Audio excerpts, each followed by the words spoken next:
I need to stand up again.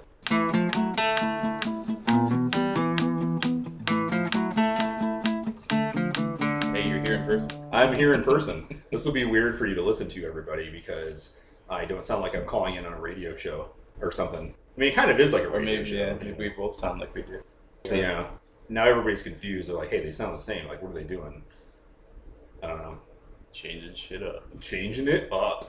This is actually more, I like this better because it's easier for me to have a conversation like when I'm sitting next to you, as opposed to sometimes like what do we use, Skype? Yeah. Sometimes there's like a little delay, so like you'll do like that weird like Max Headrun thing where you'll be talking about something, and that's what it sounds like. It's pretty funny.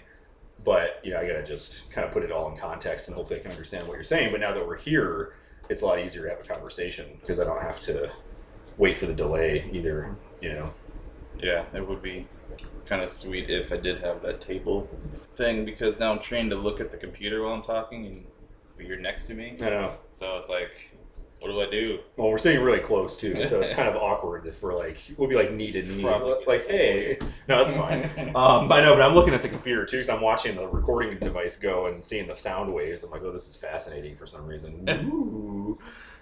Awesome. Loud noises, and funny pictures. Yeah, so it's actually pretty cool though. I'm here in person in Cortland. It's like every time I come back here, it's like I'm in a time warp for some reason. Like I feel like, like for instance, we took the kids to Yeaman Park yesterday, and I told my wife that that's a place that if you wanted to make like a movie based in the 70s, like you could use that as a on location like place and not have to change it a lot, because like I think like the architecture, it looks like it's from like 1970s San Diego or something. Like we could do an episode of like Starsky and Hutch there or something like that. It's really weird, but yeah, just going there and because I haven't been there swimming or anything for probably like 30 years now. It's been a long time, but it's weird. It's like it never changed.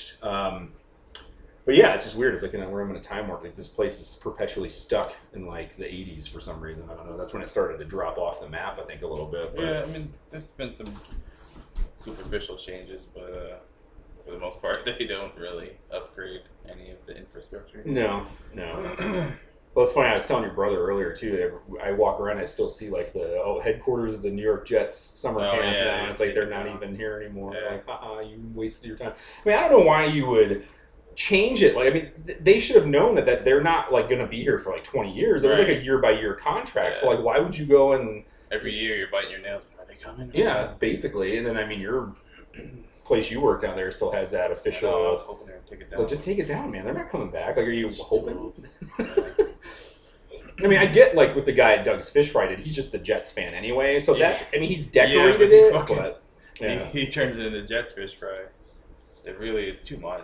Yeah. Like you go in there and it's like there's more jet shit than there is like maritime shit. Yeah. It kind of takes away from. It's just confusing. Yeah. It's like, where am I?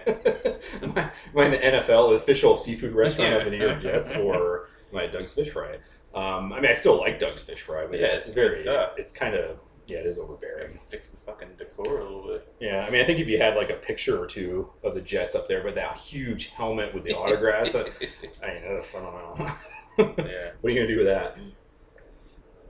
I mean, you can't take that at home and hang it up anywhere. I think it's huge. I mean, I guess like you could put it on as like living room wall or something. You must have some sort of Jets man cave. Probably. Well, it's probably so packed with Jets paraphernalia and memorabilia you can't. All that shit probably is stuff that his wife was like, get rid of it. He's like, oh, I know. I'll put it in the restaurant. Well, he has the other restaurant in Skiddy Atlas, too, doesn't he? That's the original one, if I'm not mistaken. Yeah. It's not actually Doug who's the Jets fan. It's like the guy who runs the Cortland one. So it's doubly confusing because it's not like an official Doug's Fish Fry, team or whatever. Like, this is the team of Doug's Fish Fry. Like, Doug, owner of Doug's Fish Fry, does not in any way endorse the NFL or the New York Jets. It's just our Cortland branch manager. Whatever his name is. His name Jeff or something? I can't remember. Something. I see he's in there like every time I go in there though. Like he's Eric. Eric, yeah, I think that's right. I haven't been to the Skinny Atlas one in like 10 years or so, but I'm pretty sure if you go in there, there's not a shit ton of jet stuff in your face. No, probably. It's probably the normal seafarer, nautical, there's like anchors and sea captains and was trying to think of some kind of pirate reference, but I kind of drew a blank there. I was going to say, me scurvy dogs or something like that. I don't know. Scurvy, isn't that when you have like a vitamin C deficiency or something? I think it's I don't even know. What was it? I think rickets. Rickets? Rickets disease? Well, that's why they called British sailors limeys, because they would bring limes on board with them, so they didn't get vitamin C deficiency. They'd eat limes all the time. So they called them like, you limey bastards. It was actually like, there's history behind that, I guess. I wonder where Yankees come from. Are they yanking on stuff? Yeah, I don't know. Yeah, what does that? That'd be an interesting side project. Like, let's look up why we call. I mean, you get the whole carpetbagger thing because they had bags that were made of carpet or whatever. That makes sense. Yeah. But a Yankee, like, where does that even come from? I don't even know.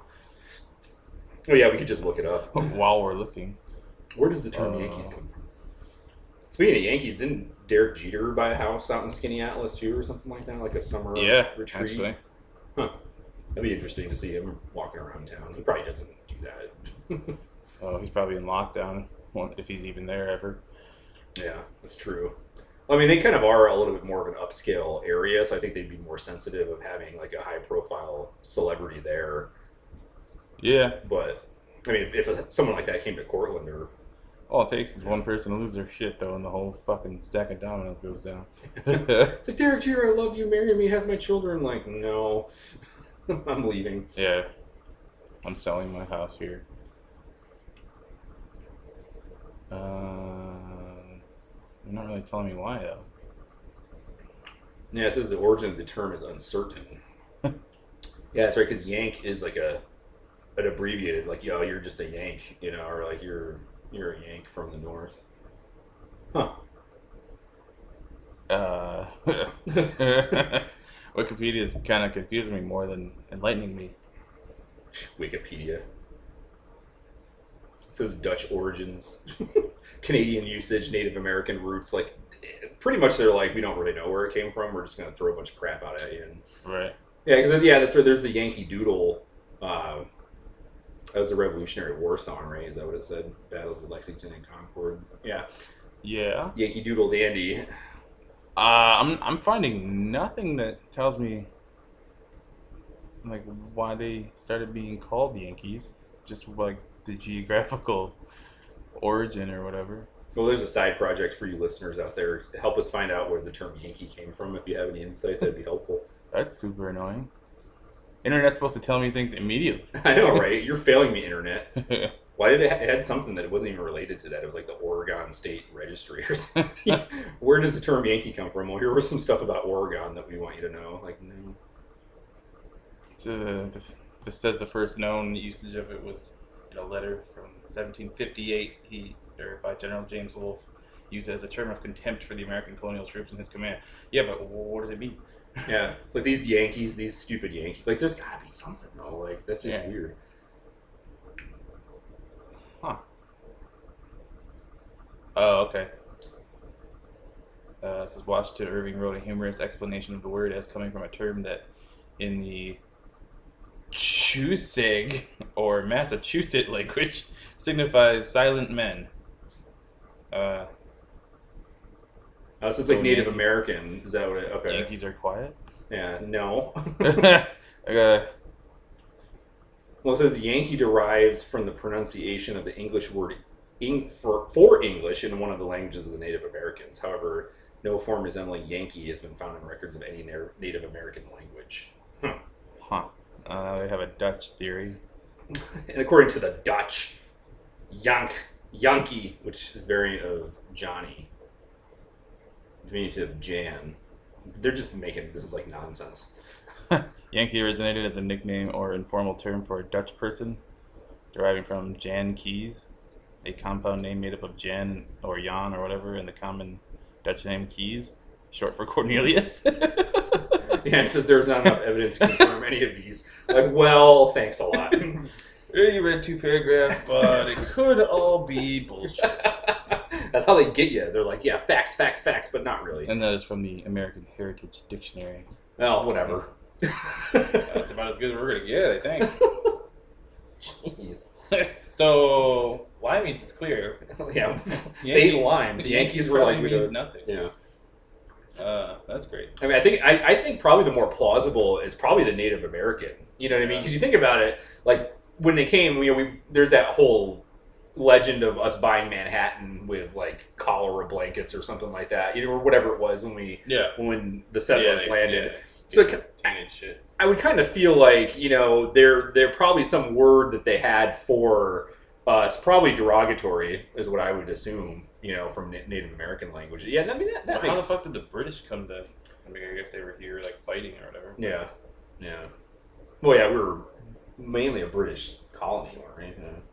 I should know this. Like I studied a lot of things in college, but as time passes, it just leaks out of my brain. Well, all right. I guess that concludes our educational content for this episode. Sorry, it wasn't very educational, but it's not our fault. Yeah, it's not our fault. It's the internet's fault. Stupid internet. Give me answers. I want it now. This goes back to that whole thing we talked about before, where we're getting dumber as a culture because we don't have to remember. We just look it up, and we'll probably forget this whole conversation next week. And then 2 weeks from now, someone's going to ask me, I'm like, this sounds familiar, but I can't remember because we just looked it up. But it'd be like, yeah, I don't know where Yankees comes from. Maybe they were yanking on stuff. Yeah, yank. And it begins again. Yeah. I was talking to Jamie Barlow the other day. He came over he got a set of Star Wars VHS at a little store in Owego or something. And decided to watch it, see what shape they were in, and because they're the newest, totally unaltered versions, the ones you have with the black and like the half face. Oh yeah, they were released as the original One Last Time. I think it was. Yeah, it was like in the mid '90s before the special editions came out. It actually has all like the little insert shit in it too. It has like this little Raisin Bran promo thing in it, and like the join the Fox movie club thing, and a couple other things. It's pretty sweet. That's pretty awesome, man. Totally pristine. Yeah. But anyway, while he was here, we were having the conversation about noticing that certain information is no longer in your brain.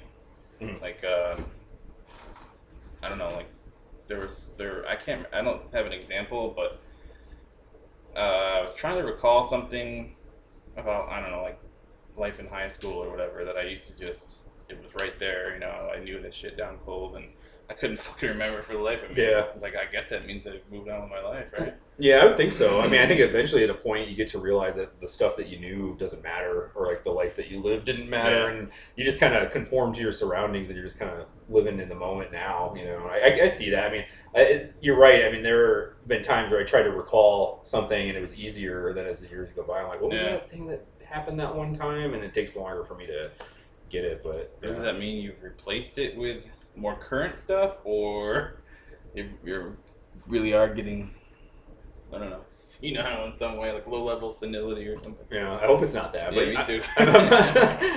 Hopefully, I think you probably just replace it, or like your brain gets to realize that, hey, I haven't recalled this information and it's useless or something. Yeah. I mean, who knows? Like the brain is still. I mean, we're learning more and more how it works, but at the same time, there's so many things we don't understand. I mean, we're starting to get to the roots of like what cause addiction and stuff in the brain and things like that are helpful. But like, who really knows what happens to a memory? I mean, they can say that this memory is stored in this portion of the brain, but like, how does the brain know what to store there? Well, I heard on NPR, and this is kind of annoying and terrifying if that's really the way it works, and it seems to be the consensus, that memories are constructed or recreated each time you access them. So like, basically every time you remember something, you're really only remembering the memory from before, which is kind of terrifying because it would seem to mean that you're remembering less each time. Yeah, I think so. And because you're basically constructing the original memory from when it happened, and then the more and more you go, it stores it how you see it, I guess, is probably the way. Yeah. That is kind of terrifying, actually. That's whoa. So it's not ever actually there, but some record of it is there, but a really shitty quality copy. Like, why is the brain only as good as a fucking VHS tape? Yeah, I know. Each time you copy it, the quality degrades. Yeah, the more and more you play it, you get those like streaks, and you have to adjust the tracking or whatever so that it stops being blurry or whatever the heck that. Yeah, that was weird. Although to tie the whole thing back together, that is how I remember Star Wars. Yeah. Well, that was the first. My first recollection of watching is my dad taped them off HBO. Yeah, I remember those forever. Yeah, I remember they had HBO for a while, and they just started recording like movies constantly, and I had them. So we had that whole like little hutch where you pulled out the drawer, and like it was all those those VHS tapes there, stuff. And of course, as I got older, I started looking at the more of the R-rated stuff. Like I watched Roadhouse for years for obvious reasons because I was a teenager and I liked that kind of stuff. But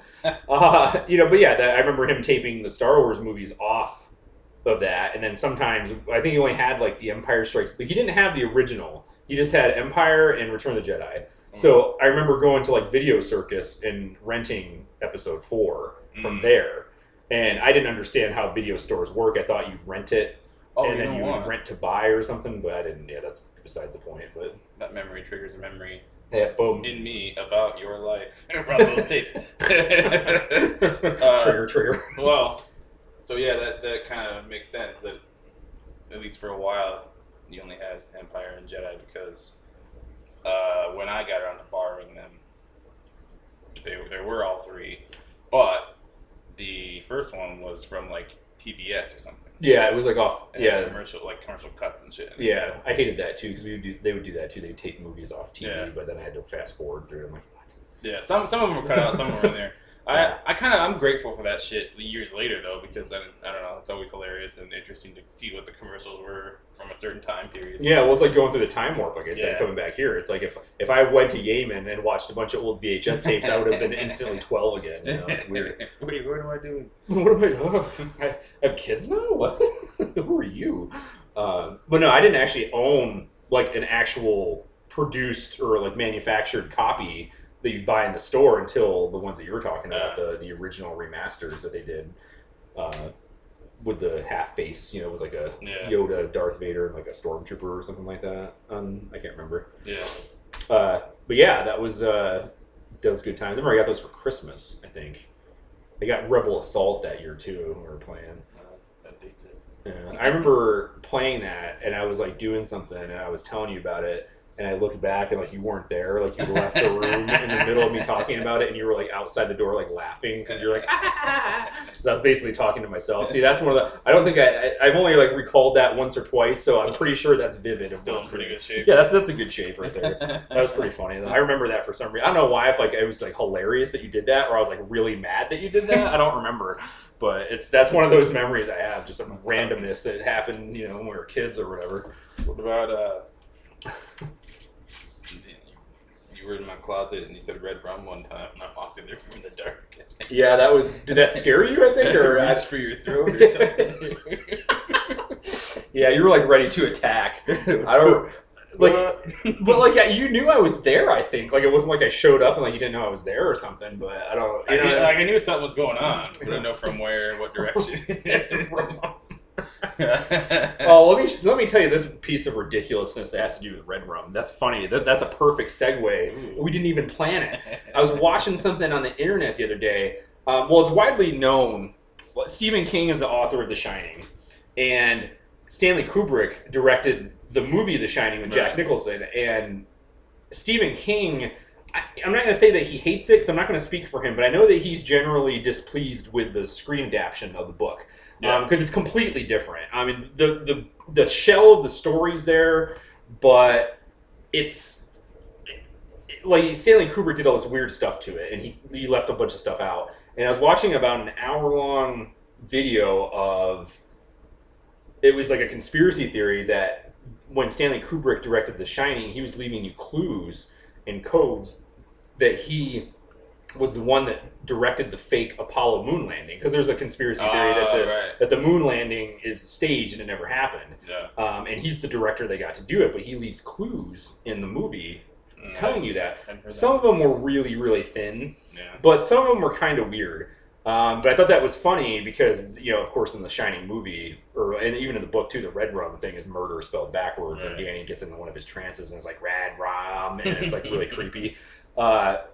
But yeah, so like I didn't know if you'd heard about that. Like, I mean, it's really like there's one scene where it's like the window frame looks like there's an 11, and he's got a statue of an eagle on the ledge, and the guy narrating is like, yes, this is him showing you that it's 11, and that the eagle, which is staged on a shelf, because the name of the lander was the eagle, because like Houston, this is tranquility, the eagle has landed or whatever. And so he's saying that yes, the eagle landing was staged or something. And I mean, it's really thin, but it's kind of weird because there's a scene too where he shows Danny and his mom in the hotel room watching a TV, but you can clearly see the TV's not plugged in anywhere, so there's no plug for this TV. So he's saying that they're watching a fake TV, which is a faked moon. I mean, it was going on and on with this like really weird stuff, and I'm like. But it kind of got me thinking that like one or two of those things kind of made sense, but then some of them were just like stupid. But yeah, it was just really weird. I don't know if you'd heard about that or. I heard that the theory that he was the one who directed the fake moon landing, if there was one, but not that he hid it in The Shining. Yeah. No, it's news to me. I don't know. I mean, I'm somebody who leans a little more towards it being fake in general, just because there's a billion reasons why it makes sense. Yeah. Chief among them being that nothing can pass through the Van Allen belts that are between us and the moon. So, Like to be alive, you mean? Yeah. Yeah, because of the radiation. But I don't know. I mean, I don't know what to think about that. Yeah, it's it might be reaching even for me, but it certainly will be interesting to look at. Yeah, I mean, you can probably find it on YouTube. It's like just like Stanley Kubrick codes fake moon landing or something. It's interesting to watch, but like it was really kind of weird. But yeah, I mean, I get there's theories out there. I mean, we've obviously sent unmanned things out into space and have pictures of them and stuff. But I guess that whole Van Allen. But I mean, you could get around that by saying they have some sort of mega radiation shield on it too that we don't, because NASA probably has, materials and secrets like that no one else knows because we want the monopoly on it. I mean, it could go either way. My question is, and I think everybody's question is, why hasn't it happened at all since then? Yeah. Why why aren't we going there all the time? Yeah. Why wouldn't we just? Yeah. Well, and that's the other thing too. Like, what about like Apollo 13? Like the movie. I mean, obviously people are more familiar with that because of the movie. But Jim Lovell and his crew basically, were going to land on the moon, but they had those mechanical difficulties, and they had to slingshot around the moon and come back, and they couldn't land. Why would they make some fake thing like that? I mean, that just seems like it's off completely off track. That never, to my knowledge, Apollo 13 never even comes up in the realm of conspiracy theories. Like it's accepted that it happened, and it's funny because they're actually, I think I read somewhere that that's the farthest humans have ever gone from Earth, because they had to, instead of landing on the moon and coming back, they had to go around it. Right. So they actually went farther than the moon to go around. So like they were the humans that have traveled farthest from the Earth, of course, under dire circumstances. But it's not like they were taking pictures and celebrating about it or anything. But yeah, so it's kind of weird that like how come none of that other stuff is really talked about? Because like okay, Apollo 11 was fake, but what about Apollo 12, 14? Right. All the other ones, like were those fake too, or did we figured it out by then and we just wanted to say, I mean, who knows? But it's just a weird. I thought that was weird because it kind of tied into a little bit of pop culture stuff, with Kubrick, and because Kubrick was weird too. Yeah. I mean, if you've seen his movies, for sure. They're kind of they kind of stretch it a little bit. Mostly that Eyes Wide Shut movie. That was just I don't even know what that was. That's crazy. It's one of those things that's like so fucked up that I'm like back around to kind of liking it. But still, it grows on you. Yeah. Speaking of Stephen King though, I went to the laundromat the other day. He was there? No fucking way. Yeah, he was looking pretty rough. He was nude as well because he was washing his only clothes that he owns. So. I didn't really approach him. Anyway. They always have like magazines and books there, and if I like them, I'll pilfer them. Yeah. And they had like a huge, like 3 or 4 big boxes of romance novels and shit.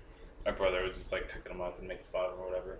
But within them, he found the first printing of Salem's Lot. Oh, nice. So he's like, "Oh, I'll take this." And we'll take it. Yeah. I mean, it was, well loved, I guess, but it was actually pretty good shape. Yeah, that's not bad. Yeah, his early stuff would probably be a little valuable because that's like I think his earlier writings are way better than like his like later to mid years. I mean, like lately I've been getting back into like his stories have been pretty good, but there was a stretch there where it was kind of like not really that interesting to me, But Yeah, like those early novels, like The Stand and The Shining and Salem's Lot and Carrie, I mean, those were pretty scary, supernatural books, and they were good, you know. And then I think over the years, you kind of lost it a little bit. But you know, I would say that I'm a fan, so you know, I've kind of stuck with it. And like I said, lately he's been doing some good stuff. But yeah, that's pretty cool. Like, I know my parents have a couple. They have the original Shining print and The Stand, but like they've been so borrowed and picked through that like the cover basically is disintegrated, so there's no book jacket. I know that like completely takes off the value right there, but yeah, that's pretty cool. I'll check that out if you still have it. This one is it's all intact, but the pages are like super yellowed. Like it's like a small circle of like what used to be kind of white on the inside.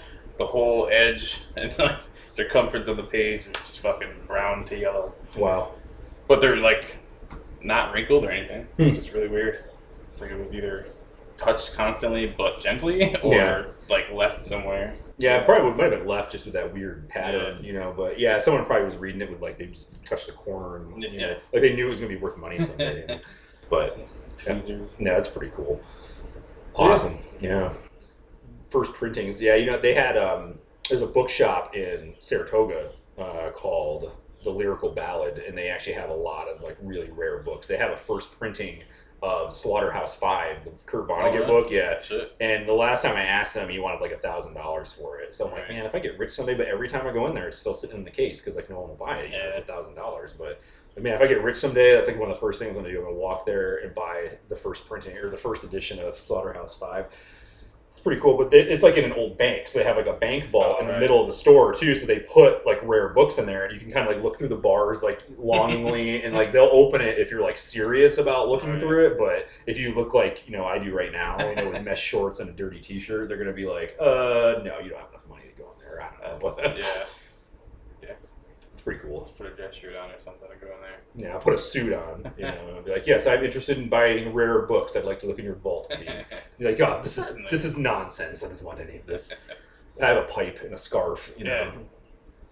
Do like a Seinfeld, like you have to put that out, but you can definitely look at our books. Yeah, you can totally. I mean, you look rich, so like, yes, I'm Dr. Van Nostrand from the clinic.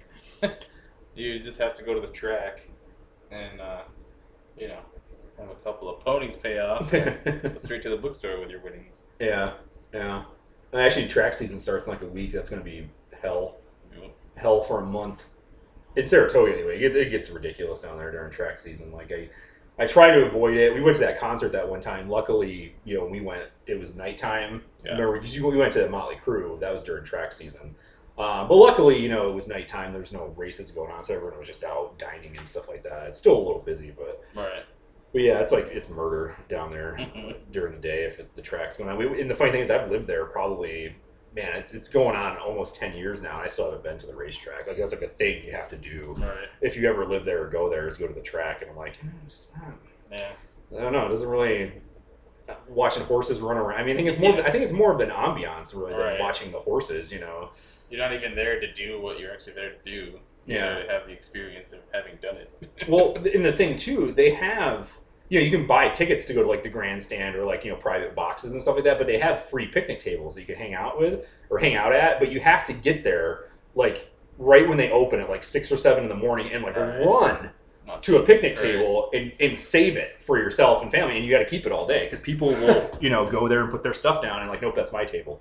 So I mean, you can get in for free and have a good free day, but yeah, you got to do something. You got to earn it. Yeah, you got to earn it. There's got to be some ridiculous caveat to this whole thing where, well, I got to stand in line for an hour and then run, you know, but it's not going to be a problem. Nah. Okay. I don't like it. It scares me. The computer went to sleep. I want to know that it's still recording. Yeah, I have to see this. Yeah, we're at 28 minutes and 56. See, that's good. I'm good now. But yeah, that's something, you know, maybe I'll try that this year. That'd be like a good... like a blog or we could do like a video blog on like my first time at the track, you know, like I'm 5, but I'm actually 34 and it's my first time at the track, and I'll tell you how it is, you know, but it's going to be hot and sweaty, I'll tell you that already. It's going to be crowded. My miserable day at the racetrack. Yeah, there's going to be too many snooty rich people there from downstate or something, I don't know. Well, you remember, I lived there in 2000 when I went to my Navy school, and I rented a house. I don't know if you remember. I was only there for like 6 or 7 months. But we rented a house from a guy, and you know, our rent was like, think it was like $1,200 a month, but we got housing $400 each. So our housing allowance we got while we're up there paid for our rent, so it was fine. When we were talking to our landlord, he rented, because the house that we rented was about a block or two from, they have a harness racing track too, where they like sit in the thing and whack the horse or whatever. But he rented his house out for one weekend for like $20,000 because it was so close to the track. Right. Some rich dude paid him $20,000 for a weekend. I'm like, you could live off that the rest of the year, if you wanted to. But that dude, best investment he ever made. Buying that place. Yep. And then in the wintertime, he rented it out to housing, or for Navy housing, for $1,200 a month. So over that 6 months, he got $1,200 a month from us. So we were like, okay, you cleaned up, buddy. Was that $7,000 around? Yeah, $7,200. Wait, 12 times 6 to carry the one. Yeah, $7,200 just for a 6-month period. I mean, that's great. Crazy. Yeah, that's nuts. That's absolutely nuts. But $20,000 for a weekend. Yeah. I mean, he could probably get away with that, and then and that's just the one weekend, and then who knows? The next weekend he probably rented it out for like $5,000 for the weekend, But I guess it was like one of the big races they had that weekend, and someone wanted to be really close. I mean, because you get the house, you park your car there, no one else can park there. You just walk a block, and you're at the track. That's the problem I feel too. With when we go down the streets by the track, it's like the parking lots are just nuts. So yes, that's a good thing. That's coming at the end of August, beginning of September. We'll do. I'm pointing at this like someone's watching us. I don't know. So you were pointing to August, but it's not there. No, August is not there. I actually meant September. We'll do my first. We can bring it. The blog of my first experiences at the track. I believe it should be opening July something. Can you go back to July? That's October. I don't know what's going on. Time warp me. I think it'll probably be the Tuesday, the 28th. I think is when it's going to open. So conveniently, I'll be at work that day. What were you saying about August? I was gonna say I'll do my experiences by the end of August, but actually the track closes Labor Day weekend. Oh, okay. So I think that's the Travers Stakes. That's the big race up there. The Travers Stakes. I think it's called that. But yeah, it's weird because even my parents came up when we were going downtown. Saratoga, you've experienced that a little bit. Yeah. We went into a couple places that had art galleries. I was like, oh, that's cool. Let's look at some art. It's all fucking horses. Horse racing, jocks. I mean, I get if we had an office in Saratoga or something, I would get maybe one painting of horses. Something relevant to the area. Yeah, a relevant, not I don't want a whole room of horses. Right. I don't even really like horses that much. I think they're awesome, but I have no interest in making them my it's a majestic beast. Yeah. That's worthy and has beauty to be an art, I guess. Right. But yeah, I wouldn't. I'd maybe buy one painting, I think. But yeah, it's just all horse-related stuff. Right. Where's the landscape? Give me you live near the Adirondacks. You got to have some Adirondack art or something. Give me a break. But yeah, it's just. I think it's weird. It's just so horse-centric. Right. But whereas here, it's so college-centric and drinking in bar. Bummer. Don't remind me of where I am. Yeah. No. we swear it used to be a good place to live here. When we were growing up, it was pretty fun, and it kind of tapered off. Yeah, I mean, the thing is, it was always limited, but it was never limited in a way that you felt compelled to escape from. Yeah, exactly. You were content in its limits. Well, I always remembered, we could, go out to eat or do something in town, but every once in a while we had to go to Syracuse to do something, and that's fine. We weren't completely bored off our ass here that we couldn't do anything. Right. And I mean, there's still a decent amount of restaurants around here, but what is there to do? I mean, we went to that Holiday and Homer thing yesterday, and it was funny because I was actually talking to your brother yesterday because we stopped at North End Liquor. And that's our unofficial sponsor. Right. I was talking to him, I just saw his car, so I stopped in for a minute, and I was like, Homer has never changed. Yeah. It's the same thing, and I like that though because they haven't hit hard times or whatever. Everything's basically the same. Even they had that grocery store downtown that used to be the IGA grocery store when we were kids because we'd go when we were at Grandma Bev's or whatever. We would go, walk down there with her or something. And it's still, it's not an IGA, but it's still a market. They still have Homermen and boys. The only thing they changed that church into a center for the arts, and they do plays and stuff there. But that's cool. There's enough churches there. If it's a community. Yeah, it's a community. If one church moves somewhere else, then you can make it whatever. But it's neat because they have that the Homer Green, with the the elementary schools right there. It's pretty neat. And it just never changes, and that's comforting. Yeah. But here, it's there's a new business that has replaced an old business like every time I come home, you know, or it's not even home anymore. Every time I come to Cortland, you know, it's so weird. It's so weird. Like I just don't get it. I mean, I get it, but I don't like it. It's overrun now with fucking meth and dirt bags. Like, I mean, there's always an element, but it's choking. Oh yeah. The grip is tightening around the collective throat of the citizens of Portland. Well, yeah. I mean, there's always been like drugs here, but it was never a priority or a prevalent problem. You know, it was always that. How's that for some alliteration? Priority, prevalent problems. But yeah, now it's you're right. It's like you were showing me those articles like a couple months ago where it was like some random dude was stopped and they found a backpack, meth lab in his backpack, and just like walking around, and only because he jaywalked or something, they stopped him and like, oh look, now you're going to jail for it. But that's how ridiculous it is now. People are walking around with meth labs and on their back. It's like crazy. You gotta clean this joint out. I told you should run for mayor. You know, gotta stand up for me. Whoever the mayor is now is running for re-election, pointing out the superficial victories of his superficial term. I stopped him from making Main Street 2 ways. Applaud me. Yeah.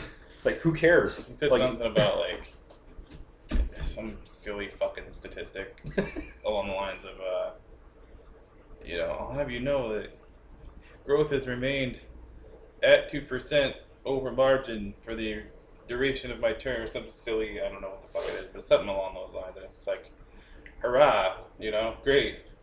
You've pleased, the financial powers that be, I guess. Yeah. What have you done for the citizens? Well, the thing is, nobody cares, because if, let's say, like, we were reporters, or something like that, that could be our second job. We could be investigative reporters.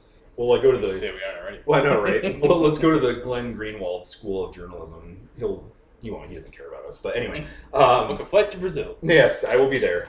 Well, the funny thing is, I heard one of his reasons for living there was because there wasn't universal marriage equality in the country, and now that there is, so I'm kind of wondering, will he come back? But probably won't. I mean, I'm sure he likes it there. Yeah. But I'm saying that if you gave me some arbitrary crap like you just said, I'd be like, okay, prove it. I want to see your books. I want to see your numbers. Like, what are you talking about? 2% growth. 2% growth of what? Yeah, population growth, or gross domestic product. You know what I mean? I mean, obviously that's not true. But you know what I mean?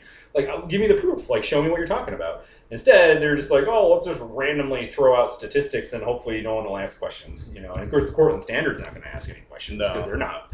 80% of their newspaper is reprinting of Associated Press articles. Exactly. Like there's like 1 or 2 pages of local. They even fucking make typos when they're reprinting someone else's work. Yeah, how does that even happen? I don't even get it. Mayor of Cortland, wow.com.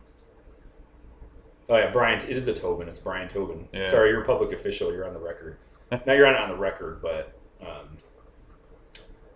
Sorry. You know what I mean. You're a public official. You get it. He was a SUNY Cortland coach. Apparently, swim coach. Huh. Blah, blah, blah. Oh, this is old news anyway, so it doesn't have those stats. It is also the home time of Ronnie James Dio. How about the hometown of Ronnie James Dio? So whatever this website is equally as diligent with editorial staff as the Cortland Substandard is. Oh my god. So yeah, I don't know if there's any current info, but... Well, there's Brian Tobin for mayor on Facebook. Maybe it's some craps on that or something. some bullet points about how awesome he is. I heard this on WXHC. Which one's that? That's the one in Homer, the Oldies station. Oldies, right. Brian Tobin. Of course, he's probably not going to have any of his talking points. It's just lip service, really. Yeah. Well, I mean, you have to do stuff like that. When there's fatal car accidents, you have to express your concern, and I mean, that's fine. But I want the nuts and bolts. You got nothing. You offer me nothing.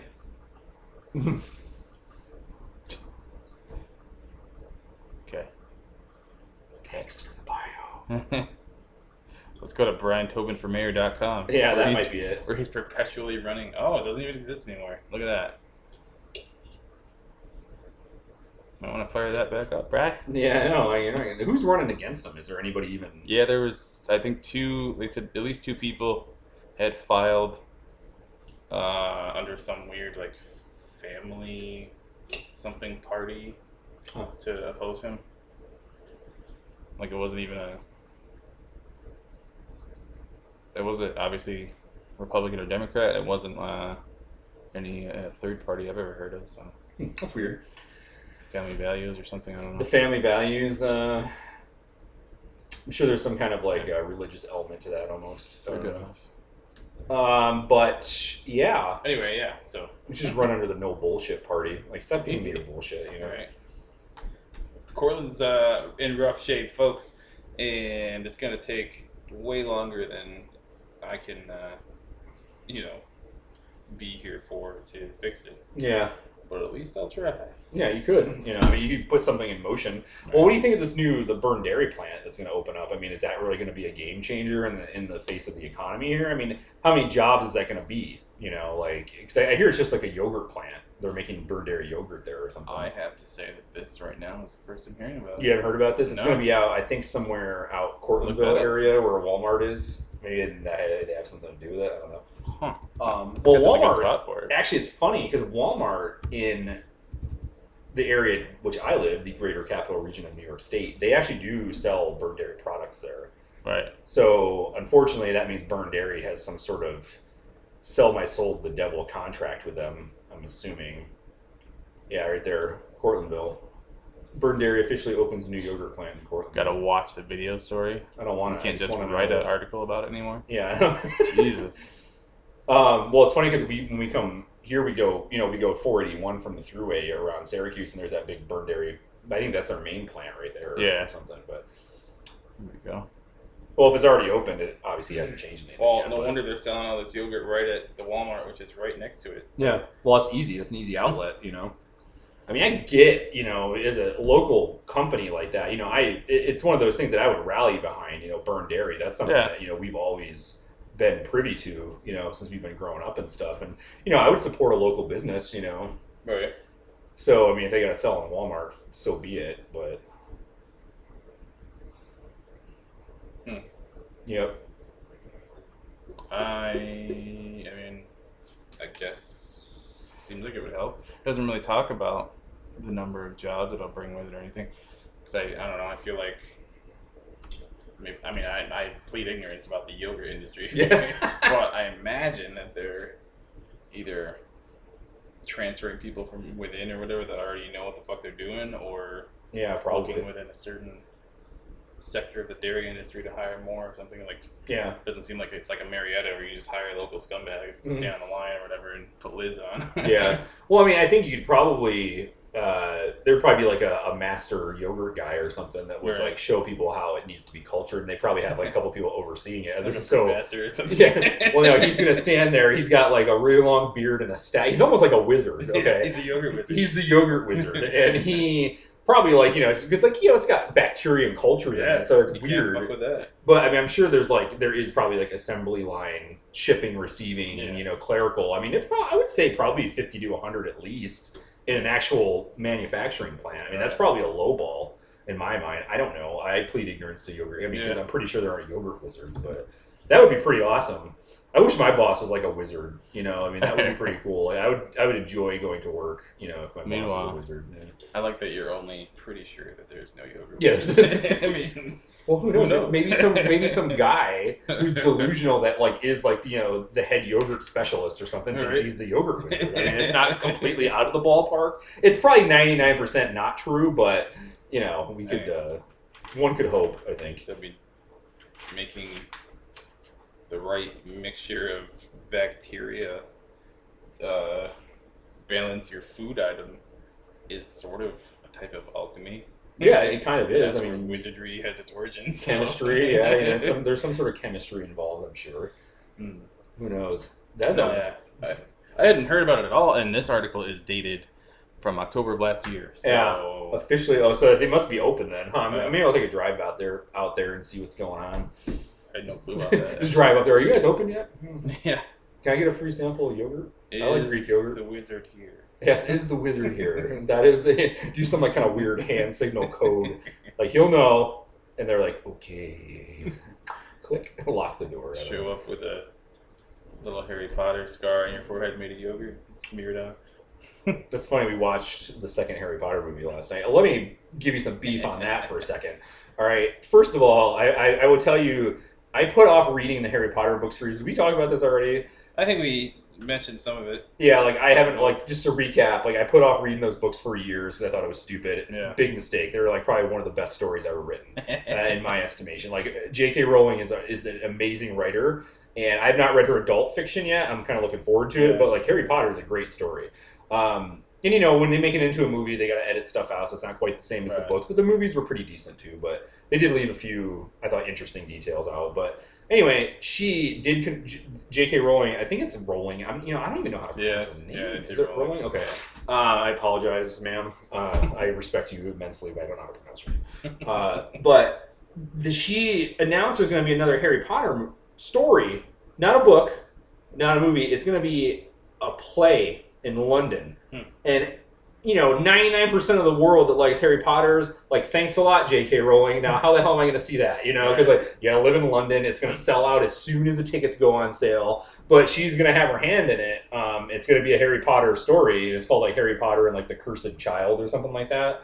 So it probably has something to do, because in the books, after the final thing that happens, you fast forward and, you know, Harry Potter has a family, you know, 14 years later, like he marries Ron Weasley's sister and like they have 2 kids, and the last scene of the book is him sending his oldest kid off to Hogwarts for the first time, like when he was a kid.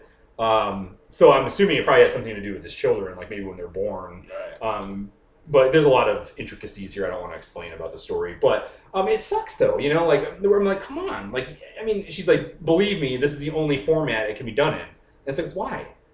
What makes the story you just came up with the only viable option in formatting is for a play? Like, I don't get it. It's just like, man, like, it's so disappointing because, I mean, you know, someone will probably pirate it on the internet or you can, like, pay. And it'll be uploaded probably if I mean, I imagine a transcript would be available or something. Yeah, at least. I mean, because that's almost like, I mean, I'd read a play transcript if it had something to do with that because that's a great story and I want to know what she came up with, you know? And I'm sure it'll probably come to Broadway, but then like we'd have to go to New York City and sell out down there and pay like $200 a ticket or something. But I mean, they are making another movie. It's called Fantastic Beasts and Where to Find Them, and because basically within the stories, like one of their textbooks is like a magical creatures textbook that they learn about all the weird magical creatures. And it's called Fantastic Beasts and Where to Find Them, and the guy that wrote it, basically the movie is about him doing his research to write the book. So it's not really like Harry Potter, but it's in the Harry Potter universe, and it happens before the Harry Potter events happen. So it's kind of like a prequel, but yeah, so that's like the next thing coming. But I'm like, you know, I'm not really that interested in it because it's like, yeah, it's going to be Harry Potter world, but it's not a Harry Potter story, you know. The Harry Potter Voldemort thing is what made those stories go. You know, that was the main conflict, I think. Yeah. And it's just, you know, it's just really disappointing that it's going to be a play. So. Yeah, it's awkward to say the least. Yeah, I mean, and how are we got to get a passport, you know, I got to buy a plane ticket, I got to get a hotel just to go see a play? Like, come on, you know, it's going to be thousands of dollars. I don't have that. That's got to be unprecedented. Yeah. And, like, you know, I don't think there's ever been a major, well, I mean, it's more than just novels or whatever. It's like a pop culture force of nature. Yeah, it is, really.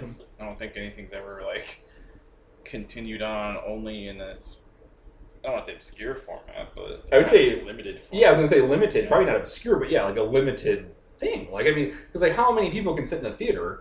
How many shows a day are they going to put on? How long is it going to run? You know, because then you know your people that are going to really like it, they're going to buy a ticket. Like, they're going to see it like 7 times. And I'm not going to see it, you know, any times. So it's like, it's just like, I'll see it 0 times. I will see it 0, and lucky you. I mean, yeah, I mean, that's cool. You know, I mean, she's keeping it homegrown, I guess. But, I mean, if you live in London, lucky you, you know, and us dirty Americans over here can't see your play. Meh. So, I thought that was kind of interesting. That and also, speaking of prequels, you heard the announcement of the next Star Wars anthology movie. It's going to be Han Solo. And basically, I read an article kind of bashing Hollywood. I can't remember where it was. I should write these things down more often so I can give you more of a reference point. But at least I'm not trying to take it as my own idea. True. Well, you're telling me I can find it. Yeah, and basically it was saying that, Hollywood in their prequels is just bullshit, basically. Because you're basically going into what they called implied territory. Like, you've seen the Star Wars movies, and you've seen Han Solo's story, and you kind of already have an implied guess on, like, where he came from and, like, what his story is, you know? So doing the prequel, and it's like you're not really giving new material because you have to make it fit into what's already been made. So, there's a lot of things going into that. So I'm kind of weird about that because, you're going to have to get an actor that looks like Harrison Ford. Yeah. You can't... Or they'll do like a looper thing or whatever. They computer the face. They could computer the face maybe, but, actually I think they announced who it's going to be. I can't remember, but we could probably find that too. Right. But yeah, it's just like you can't set it in like a time where Han Solo was like a young adult because he's already been depicted as a young adult on screen. So you have to go into territory when he was younger, like way younger. You probably couldn't even show how him and Chewbacca got together. Maybe you can, because it depends on how long. Like the end or something. Yeah, that would be like the very end. Would probably be right there. From the week. Yep. Proves that prequels are the worst. We can like read right from this. You want to scroll down a little bit? I'll show you. Yeah, see, that's the young Harrison Ford. He's a handsome man. He's your age right there. That's fucking crazy. Isn't that nuts? I know. Let me see what I was talking about. If you want to, give me your 2 cents here. Right. See, well, that's what it says right here. In theory, a movie centered on Han Solo sounds like a no-brainer. Why not explore the pivotal moments of his past only hinted at in the original trilogy, his first meeting with Chewbacca, the tournament in which he won the Millennium Falcon from future frenemy Lando Calrissian. That's stupid they put even that word in there. And the Kessel Run he famously completed in less than 12. It's like, well, that 12 parsecs. Well, that's the problem. We're already so familiar with Han Solo that it's easy to predict those scenes. As a cinematic universe, Star Wars is arguably unrivaled in its scope and mythological intricacy. The whole galaxy and millenniums of history to explore. What's the point of rehashing something we already know? It's like living in a giant castle and only ever getting into one room. And it goes on, and there's something about how, this is already, like you said, that's implied territory. Like, we can already, we know enough of his background to picture these things in our heads that we don't need to see it on the screen. So part of me says, cool, Han Solo movie. The other part of me says, so fucking what? Like, just do, like, the Boba Fett origin story would be better because he's such a mysterious, well, he's not mysterious anymore because you turn out he's a clone, and you're like, shut the front door. Yeah, but now it's like you don't even really know, is that still the official story? Or, right. Well, in the Clone Wars cartoon, he's still a kid. And he's like wrecking havoc as a bounty hunter Boba Fett as a kid. So I think it would be cool if they said some other random guy kills him as a young adult, takes the suit from him, becomes a completely different guy. Like, that would be more satisfying to me way more. than what happened to that. I don't want to fucking think of him as this little fucking New Zealand kid who's like the son of a clone. Yeah, and like his horrible, episode 2 and shit. Well, his horrible acting in episode 2 was just like, get him, Dad! Ha ha ha ha ha! Get him, Dad! Ha ha ha ha ha! I'm like, that's fucking Boba Fett. Like, shut up. Like, you gotta be kidding me. I don't even want to see him as a kid. Ever, no, I don't ever. And like this Han Solo thing, it's cool. Like, we get it. Like, even like they said that like that expanded universe stuff is not canon anymore. So they have like a story group at Lucasfilm that's coordinating everything. But even though his non-canon stories, a lot of that stuff's probably going to become official. Yeah. And whatever, I don't care. But like, I already get it. Okay, Han Solo was basically like an orphan. He kind of grew up on the streets. He goes to the Naval Academy to become an Imperial pilot. He sees them treating Wookiees bad. They're going to kill Chewbacca. He saves Chewbacca, and he runs off into the night with Chewbacca. Right. So him and Chewbacca are like best buds. Chewbacca has what he calls a life debt because Han Solo saved his life. He pledges his life to Han Solo for the rest of their days. That's how they're like this inseparable duo. And, that's why Chewie is like so visibly distraught and pissed off in Empire Strikes Back when they take Han Solo away from him because his whole purpose is to be with Han Solo, and he's going to do whatever he can to get him back. Right. Like, that's a great story arc. Like, that's perfectly satifying to me. Yeah. I'm fine with it. I don't want to effing see it on the TV, on the screen. Well, Yeah, it's like the Star Trek, the new Star Trek movies, which oddly enough for J.J. Abrams. Yeah. But I don't need to see like Kirk's Academy years and shit. Nope. And the way they took that, like, oh look, it's Kirk getting into a bar fight, and he's such a rebel rouser, man. Get the fuck out of here. Yeah, have you heard that? Have you heard that Patton Oswalt stand up where he said if he had a time machine, he would go back and like kill George Lucas before he made the prequels? Have you ever heard that? I don't think I have. But it's really well, Patton Oswalt's funny and he's smart. He's an intelligent man. And he basically his point was that like I don't care about where the things come from that I love. I just love the things I love. So that's why the prequels were like he was like because he was saying his mock conversation with George Lucas was like he's like, oh, do you like Darth Vader? He's like, fucking love Darth Vader. Like he's such a badass and stuff. He's like, good. In this movie, you'll see him as a kid. And he's like, what? Like I don't care. Like I mean, I would more. And I was reading something else too about that. We talked about this before too. How like Darth Vader and Anakin Skywalker were going to be two separate characters at one point. Like the original script for The Empire Strikes Back had Luke when he went to Dagobah. To train with Yoda, who in the first draft of the script was called Minch or something like that, some weird ass name, not Yoda. He actually goes into like a meditative trance or whatever, and his dad talks to him because his dad's dead. Right. Like still, like Darth Vader isn't his dad, but like I don't know, it's still unclear of where the machinations came out where he changed it. But anyway, back to the original point is like we don't really care about the things where like what I love where they came from. Right. I just love it, like I love Han Solo, I love Star Wars. I don't give a shit about his origin story because I already kind of know what it is anyway. Because it's implied, or even like an expanded universe territory novels, like explore it there. Like, out of all the characters, Han Solo probably has the most fleshed out backstory from the original trilogy days. Yeah, definitely. I mean, at least the supplemental material. The only thing that you hear about like Ben Kenobi and Darth Vader is that they were master and apprentice. When Darth Vader turned to the dark side, they got in this big fight, and Ben Kenobi thought he killed him, and then he went into hiding because the Emperor was too strong, and then he came out like, nope, he wasn't dead. They saved him, and that's why he's in that suit. That's like the only backstory we got of that. We never got any other backstory about the Clone Wars except that it was talked about, where like Luke's uncle was telling him that your dad wasn't really. He was just like a navigator on a spice freighter. But Ben Kenobi's like, no, he was a Jedi. He was a warrior. He was a good friend. He was the best star pilot I've ever seen. And it's like we get that little bit of backstory. But you're right, the Han Solo thing. I mean, there was a trilogy of books about his backstory, leading basically up to the point where he fell in love with some woman. They got married, but she wanted to be in the Rebel Alliance, and she was actually on the team that stole the Death Star plans.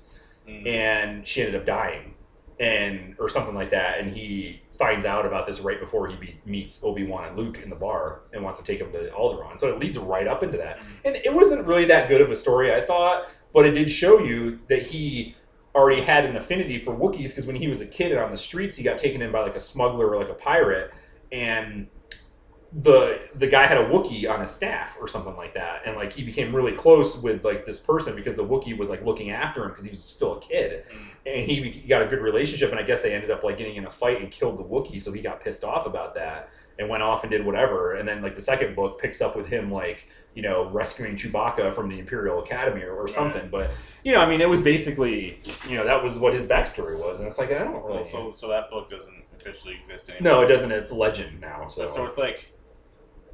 It makes you wonder: are they making Han Solo a separate Han Solo movie because he's a popular character, or there's already a decent amount of source material to draw from, even though it's not official? Well, they could make it official if they do it. Right, that's what I'm saying. Like it's like, are they going to be lazy, or I mean, what's the motivation? I don't know. Yep. Is it just obviously it's a cash grab, as with all these things now? Mm-hmm. Yeah, I think the original, or not the original, the first anthology movie, the Rogue One, I think that's a good idea. Yeah. Because that talks about one singular event, and it's not going to have any like major players in it. I think they said possibly Darth Vader will make like a cameo on like a hologram message where he's talking to someone.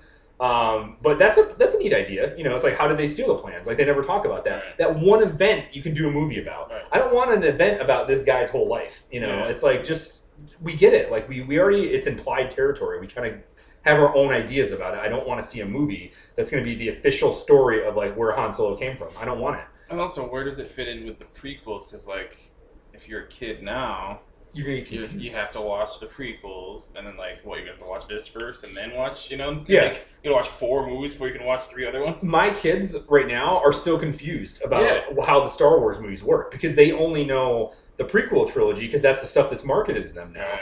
the original trilogy, they don't understand like where that fits in. I'm like, no, they made these movies first, but they actually take place after these movies that they made later. So like, I'm just gonna get a whiteboard out and just show them on a timeline or something. But that's what I'm saying. Like that's the problem that all this shit has created. Yep. You're shooting yourself in the foot. Like the reason it's so huge and so part of the reason anyway it's so huge and so loved and so financially lucrative over the years is that it's fucking accessible. Yep. You sit down and like, oh, I mean, these are common like story themes and the hero, the epic struggle, and all that stuff. Yeah. And like, now you're adding like all these other fucking like steps and hoops to jump through or whatever. And it's just like, if I'm a 5-year-old kid or whatever, seeing it for the first time, my brain's you're clueless. I don't know what the fuck to do. Exactly. I mean, it's funny because they'll say something like, well, they're like, wait, what happens to Anakin? I'm like, he becomes Darth Vader. So like in this movie, he's Darth Vader. He's not your buddy Anakin Skywalker that's shittily acted by Hayden Christensen. But they're not at the point where they can. They're not picking up on what's good acting yet. I mean, they're 11 and 8, so I mean, it's fine.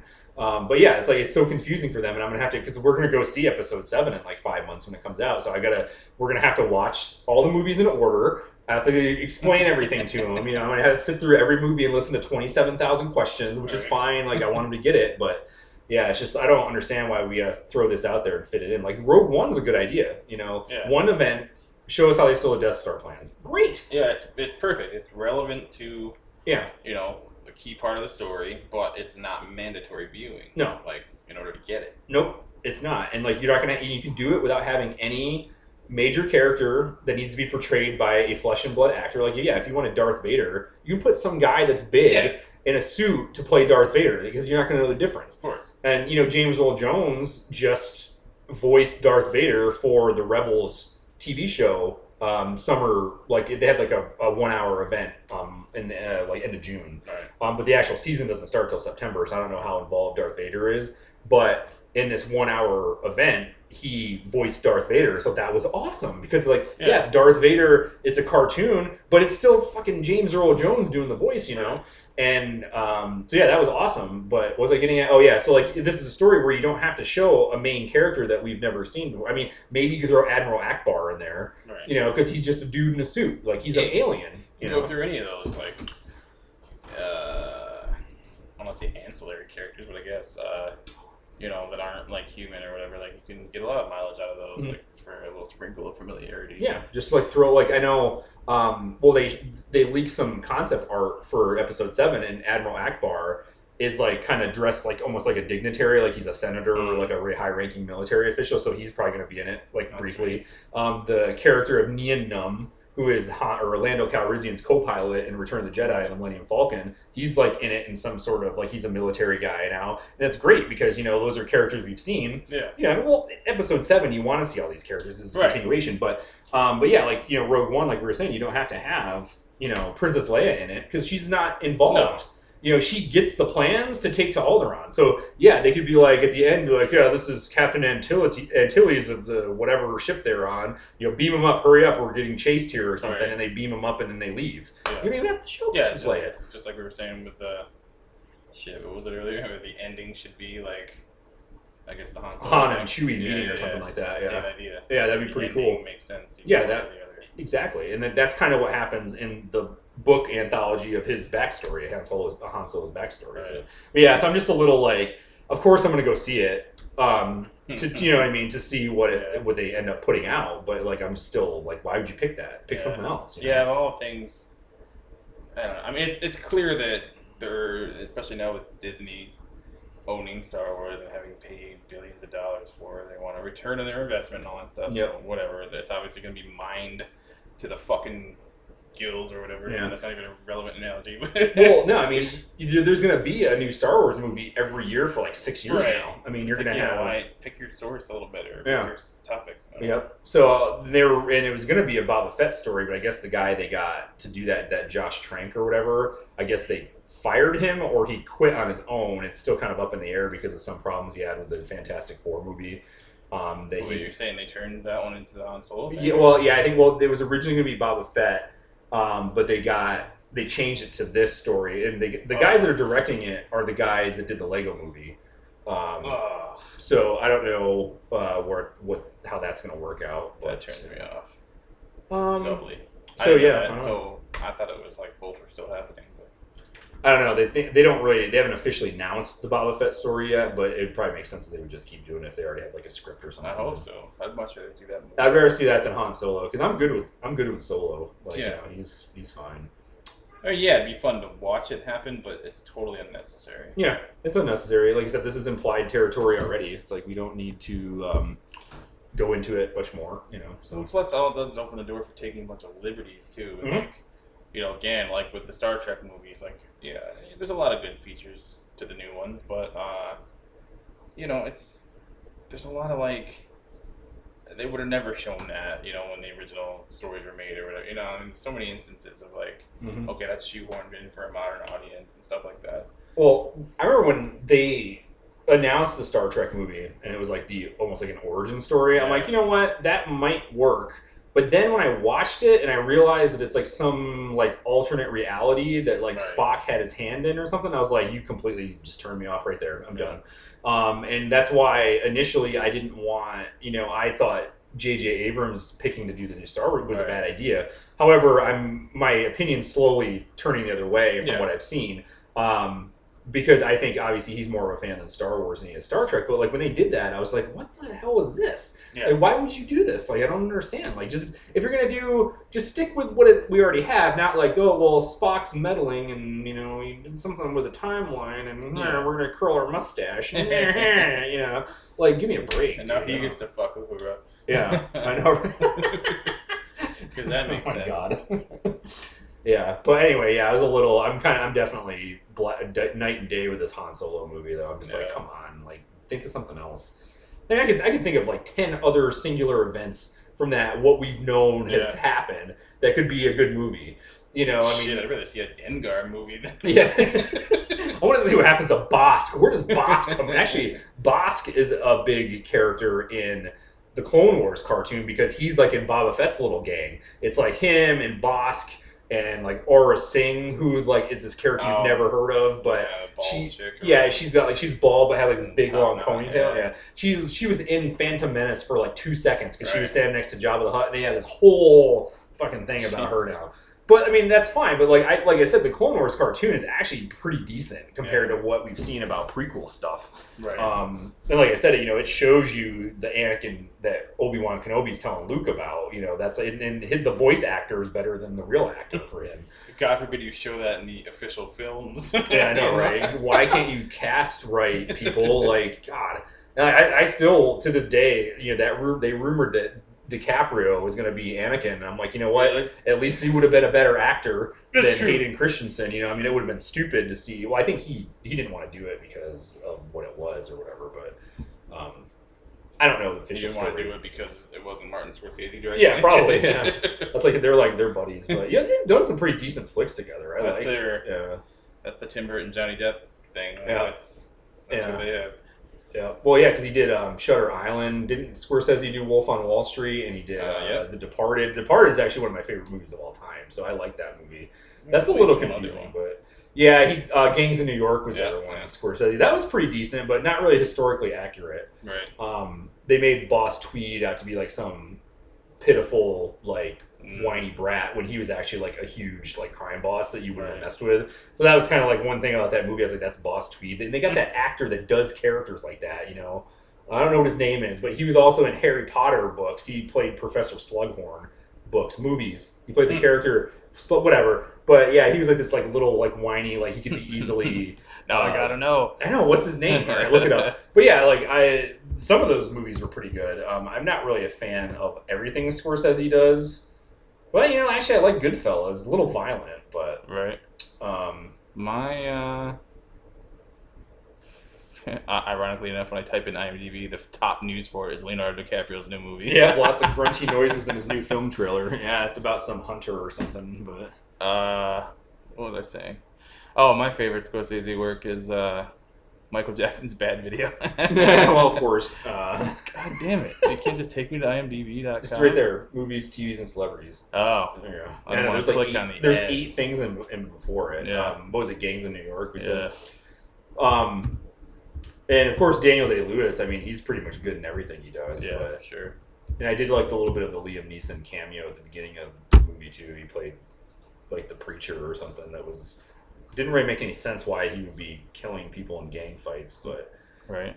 What are you gonna do, Scorsese? What the fuck is on there? Right, the guy that plays Boss Tweed is who we were looking for. Oh. Jim Broadbent. Yes, that's who I'm thinking of. He played, that guy. Huh. And he played Professor Slughorn in the Harry Potter movies, Half-Blood Prince and the Deathly Hallows. Yeah. Kind of looks familiar. Yeah, I mean, he's a good actor. I mean, don't get me wrong, but I mean, I kind of feel like every time I see him, he plays like some kind of weird, right. Some weird, snivelly little character. But well, what else has he done recently that we could say that he was in?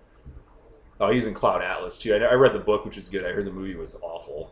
Yeah. And he's a British actor too, so he's going to be in a lot of stuff that we probably never even heard of. Right. Postman Pat, the movie. What the heck is that? That's Oh, that's right. He was in Paddington too, because that's a British film. That was actually pretty cute for the family. I liked the books when I was a kid. Yeah, I did like that. Yep, Cloud Atlas. So yeah, the Iron Lady. That's about Margaret Thatcher, so that makes sense. Yeah, Deathly Hallows Part 2. Oh, I mean, this isn't the same, but for some reason this made me think of, did you hear about or see anything about the controversy about the Sun newspaper in England, public, like taking some picture out of context of like a film strip from the Queen's like child years, where she's being instructed to do the Nazi salute.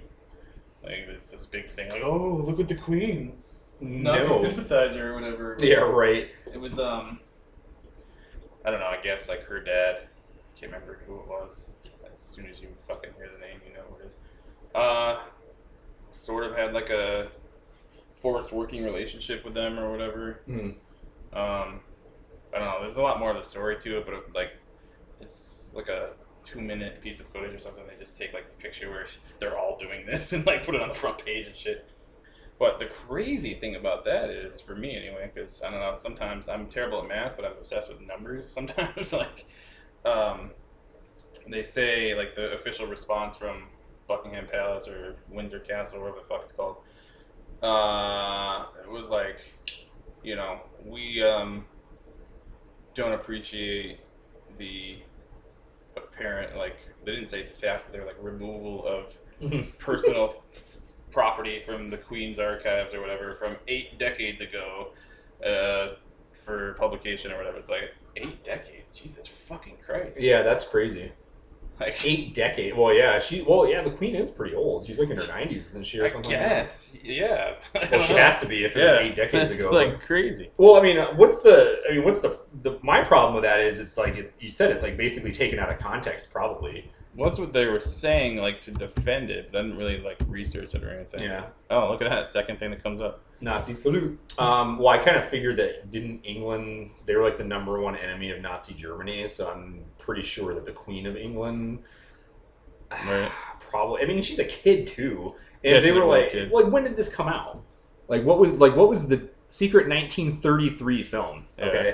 Like, the last I knew, they invaded Poland when 39. All right. When did they start like doing like their like when they started like rounding up Jewish people and stuff and putting them in ghettos? Was that near that time? Was the world really aware? I think it was before then. I'm gonna say, did the world know that Nazi Germany was bad at this point? You know what I mean? Like what? Yeah, I don't know. When that it said Adolf Hitler had just risen to power in Germany when this was. Yeah, and it's disappointing that film shot 8 decades ago and apparently from Her Majesty's personal family archive has been obtained and exploited in this manner. Yeah, well, of course it's a tabloid paper. Everyone knows the British Sun is. Showing alongside her mother, Princess Margaret, King Edward VIII, Highland. Yeah, they had like Royal Highlandness. Well, I'll give them, they're creative at least, their Royal Highlandness. Hail hit. What is it? I don't even know. I don't know. That's the only defense I can this as well.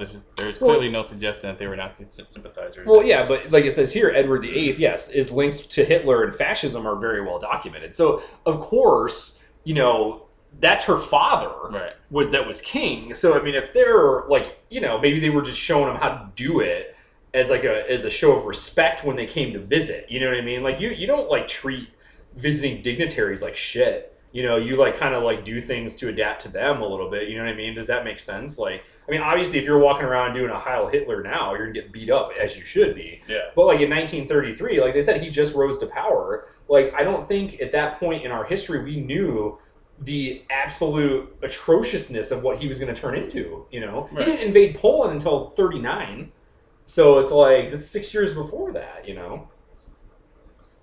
I mean, people didn't even know about the Holocaust until our troops like liberated those concentration camps. That's what it says right here. Hitler was appointed chancellor of a coalition government early in 1933 when this footage was shot, and the National Socialists had been rapidly and ruthlessly consolidating their power over the government and the population that year. However, many outside Germany hadn't yet come to see Nazism as a threat. Exactly. That's exactly my first thought of that. So, like, what is the big fucking deal? Like, get over it, you know? But don't forget, like I said, England at the time was like the #1 enemy of Nazi Germany. Germany, as soon as Churchill came into power, because he saw how bad they were, but like Edward VIII didn't, and their prime minister, who was Neville Chamberlain before that, he's the one that conceded all that stuff to Germany, and Churchill was like, no, if you like give him what he wants, he's gonna like take advantage of it, and he sure did, you know, didn't he? Like, I mean, like we get it, like the Sun seems kind of to be like Donald Trump.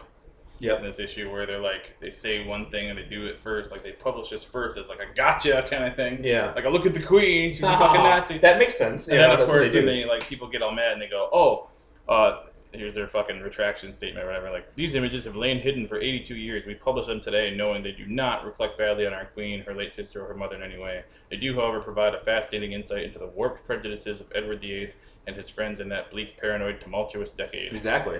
I mean, so my point is, like, okay, where did we find this article? Now, this isn't my point. This is my other point. Okay, CNN.com. Hey, this is a pretty good scroll. This will take you a good 5 to 10 minutes to read, probably. That might be exaggerating, but my point is, if like I'm like a journalist, okay, and I see the Sun doing that, I would look into it for about a minute and be like, yeah, that's just bullshit, whatever. You know, but now here we are, fucking, you know what I mean? It's like, oh, I published this footage and here's the retraction, and the Sun's like, no, blah, blah. It's like, well, that's a new story in itself. It's like we know between the palace and the Sun. Yeah, and the Sun, I mean, like they said, that's a pretty. Yeah, that's a pretty good retraction. Like, yeah, we know it doesn't reflect on her. We're just showing you something that's kind of weird, you know? Like, let's not freak out, everybody. Yeah, we know the Queen of England is not a Nazi. Like, we get that. Like, or maybe she is. We have no idea. Like, I don't know the Queen of England, but I mean, I'm pretty sure she's not a Nazi. And you know, it's just like, who gives a shit? Like, if, like I said, like this is 33. You know. Hitler's probably going to make a diplomatic trip to England. Like, hey, what's going on, King Eddie VIII? What's happening? And like, yeah, they'll do whatever custom, you know, that they did at the time. Like, you know, like usually, like our military will hand salute like foreign ambassadors or like dignitaries that come along with the president. He's the commander in chief. They salute. You know, that's a courtesy that we give to them. You know, I mean, it's our tradition, not theirs, but still, I mean, and that's all that is a different type of salute. Yeah, and that's all that was. And of course, as he turned into a terrible human being, that is a direct, you know, link that you support that if you do that now. But like then, whatever, you know. Another politician. the little hand signal. Yeah, it's like you know, they're gonna steal third base. You know, like they pull their tug on their ear, you know, wipe their chin, do a thing on their arm, you know. Steal home, go. Yeah, but yeah, it's just those cheeky bastards at the Sun. I tell you, they're funny, right? You cheeky bastards. Boston. Yeah, Boston. So yeah, that's pretty funny. I didn't have a segue into anything after that. I don't know. I mean, it kind of goes into like what we're talking about with like the Confederate flag last time too, about how. You know, it's, you know, like what you see it as a symbol as and stuff like that. I mean, that's kind of the same thing. I mean, you know, if you do it now. Yeah, it's the modern version. Like, we're at the point where another symbol, I guess, is being relegated to history for its negative connotations. Yeah. You know, no, go ahead. Sorry. I'm just going to say, like, what future president or whatever is going to have a picture published from when he was, like, 8 months old wrapped in a Confederate flag or Yeah, I know, right? stupid, you know. Well, remember they made such a big deal like when they thought Bill Clinton smoked weed or something. Right. It's like, really? Why? Like, you didn't smoke weed? No, I didn't. Well, then you must be better than him then, or something. You know what I mean? Right. Like, it's the same thing. You know, it's like they always take like one, and like the whole thing with like, well, was Barack Obama actually born in America, or you know, is he Muslim? Like, who gives a shit if he's Muslim or not? Like, he's not supposed to. His religion should have nothing to do with his policy making. You know what I mean? It's every person that comes up. George Bush, like, oh, he was a. Like, they say like he tried to desert or like he showed up to Vietnam late or something? Yeah, he deserved it. Not only was he that, he was just really stupid anyway. But yeah, there's always something with every fucking president, you know? Ronald Reagan was an actor. Like, he was an actor and he became president. Like, give me a break. Yeah. But whatever. Yeah, that kind of that's just hilarious though. The Queen of England. I just happened to see it on give me a fucking break. The news at work yesterday when, you know, for the 7 hours, there was absolutely not one customer in there. Yeah. Well, that's the problem. Did you see it on like a 24-hour news cycle station? Actually, I believe it was CNN. Yeah, I was gonna say that's the problem with the 24-hour news cycle. They trump up like every possible thing to be, you know, some sort of. Well, that's what ESPN is, the sports equivalent of that. Yeah. And fucking, I happened to see. Not only do they run those bloopers like 4,000 times a day, but there was some like little special on the guy who like goes in with scuba gear to all the little swamps to retrieve golf. Oh yeah, that's actually kind of funny. Well, see, that's the difference though. You watch ESPN, you see lighthearted, funny sports shit. Like, you know what I mean? So but I get it. I mean, it's not an opportunity to fill it with nefarious content in the sports or whatever. But unless you're talking about like steroids. It's funny how, true. It's funny how that like you'd never see that unless it was a 24-hour. Exactly, yeah. Or you might see a little blurb on it, like in one issue of Sports Illustrated or something like that. But yeah. Oddly enough, however, I personally would probably be much more interested in watching that than most of the sports that they show, or that, you know, I don't know. Well, yeah, it gets to a point where, you know, like it's like the baseball All-Star break. You know, there's no other major sport besides like golf, like NASCAR, you know. So it's like you get to the point where what are we gonna show on SportsCenter, you know? Yeah, like, exactly. And in times like this, it's less highlights. It's more like specials, you know, like where they interview some coach about the upcoming college football season or something like that, because you know that's starting to gear up too. And ESPN gives tons of coverage of college football, and like I've never really been into college football as much as basketball, but yeah, I'm not really interested in college football that much. You know, I'd rather watch professional football. It seems like the only college football that anybody really gives a shit about is like the Army Navy game, maybe. Yeah. Outside of that. Well, unless you're like from, you know, like one of those towns like Auburn or something, they have a huge like following, you know. Yeah. But at college football stadiums can see like 100,000 people, which is nuts. Like you think about the scope of that. You go to like a Mets game. That's like a 40 to 50,000 capacity. Right. To double that for a college football stadium, that's nuts. But yeah, it gets crazy on those days. Like college football in like some places they're maniacs. Yeah, absolutely crazy. I actually read that book. The Sooners. Like the Sooner. Like, you know, Michigan's a big football community. You know, I was actually reading that book, Midnight in the Garden of Good and Evil. Which is like the true crime story about a murder in Savannah or whatever. And one of the main characters in that book is some lawyer. Of course, Savannah's in Georgia, so like Georgia football was a big thing. Like this guy, Bulldog. Yeah, he was like the owner, or like he owned the bulldog that was their mascot, and like they named it like, you know, whatever. Like it was like the third or fourth one, because you know, bulldog dies after 10 years. You gotta get a new one. But yeah, it was like a huge, and like one scene in the book was like him. You know, he went. The guy that was writing the book like went to a game with this lawyer. I think it was the lawyer, like the defense lawyer or something, that did it. But anyway, he went to like the Georgia game with him and was just explaining, you know, how all like these like really like, you know, like these dignitaries and stuff were there. Like not dignitaries, but prominent citizens were like at this game, you know, and they were having like this huge party before the game, and it was crazy. Just like it was like a ritual of the game day, you know. It was like party after party game, you know what I mean? All this stuff. It's absolutely crazy. Like. I mean, I like sports and I get into it, but I'm not nuts. It's a fucking religion. It really is. It is. Yeah. I mean, you're wearing a fucking Rangers hat right now. I'm wearing a Mets hat. Like, we love our teams, but it's like, we don't. I mean, when's the last time we went to I think the last time I went to a Met game was the one I went to. No, I went to the last year at Shea Stadium with you, and then I went to one when Citi Field opened. I think it was in '08 with my parents. That's the last Mets game I've been to. So I've been to a Rangers game in a couple of years. But yeah, it's one of those things where we would go to a game like every once in a while. Yeah. You know, I mean, maybe if we lived in New York City, I'd get on the subway and go to like every home game if I could. But I don't know. It's like it's just crazy. Like some of the things people do with sports. It's like these. I don't know. I feel like it's. I mean, you could analyze it all day, I guess. But Yeah. It just seems logical that it comes down to like some sort of deficiency in their lives, and they're filling it with this. Like, Yeah. You know, it doesn't matter what. I mean, everybody fills it somehow. Well, it's like sometimes I think you kind of live vicariously through sports because you know when we were growing up, we played baseball and we played sports, but we were never good enough to be like professional. So maybe we're like, oh, I wish I could be a professional athlete, and you know, you watch sports all the time to kind of emulate that. Like it's like living through your kids almost. You know, where see that's the thing. Like I'm very good about like because like Josiah or one of the boys played baseball and he didn't want to play anymore, and I could have been like, no, you can't quit, you got to play. But if he doesn't want to play, I'm not going to be like, yeah, whatever. So at least I got a grasp on that. I'm not going to live vicariously through them. But I mean, if they're interested in something, I'll help them practice. But I'm not going to like, you know, make them play. Yeah, you're not going to wake them up at 5 a.m. and be like, get the fuck down here, you know, start stretching. Well, a couple of times they were like, I want to play hockey, and like my first thought about a kid playing hockey was that it's like ridiculously expensive to buy the equipment and those tournaments on the weekend where you got to drive like 3 hours north, you got to get up at 4 in the morning and start driving. Like I'm like, no, I'm not playing hockey. No, too expensive. Not driving up to Canada, you know, every weekend or whatever, because that's basically what happened. Do they even know how to skate? No, that's the thing too. I tried to explain to them that you know you have to start playing hockey when you're like 3 or 4 years old to get the coordination to skate and play at the same time. And like, yeah, you're not gonna. I mean, they might be able to pick up on skating faster, but they're not gonna have, you know. It's gonna be I mean, it's possible. It'll just be. Well, they'd have to do it all the time. Yeah, and it's they're kids. Like they don't want to do it all the time because to them it stops being fun. Yeah, they're gonna hate it. When it comes to being a job. Like if you're a professional athlete, that's your job, fine.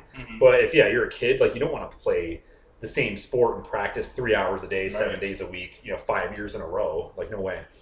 So, but yeah, they'll get it someday.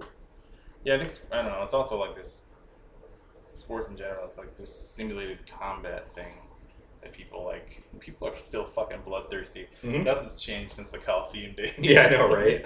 Well, I mean, I admit to that too. Even with watching like Rangers games and stuff, like I will scream at the TV. Exactly. I got so mad when they like lost to Tampa Bay in the finals this year. I mean, I was even more mad for a week when they lost the Cup finals last year. That was crazy. But yeah, the Rangers, they haven't done anything in the off season. They didn't sign any.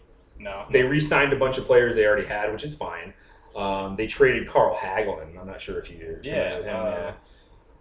I read about it, but I forget the details. I just didn't care, I guess. They traded him to, well, I was kind of surprised, but they traded him to Anaheim. They got a player that's like similar style. Not quite, he hasn't like quite proven himself like points-wise yet, but yeah, they haven't really done anything, you know. They traded their backup goalie that, you know, filled in so well for Lundqvist when he was hurt. They traded him for a couple of draft picks, you know. And they had somebody retire or something. Yeah, St. Louis retired, yeah. I mean, that's fine. He was getting old and not as productive as he used to be. But even so, he still had like 50-some points last year. So, I mean, that's not anything to turn your nose up at. But, yeah, they haven't really done anything. No splashes. And, you know, it's like Pittsburgh got some really good player from Toronto. And, like, the Washington Capitals got this really good player from St. Louis. So, like, all these other teams are making moves. And here we are just sitting here. I mean, I guess they figure that they got what they got. You know, they can win with what they have, but I don't know.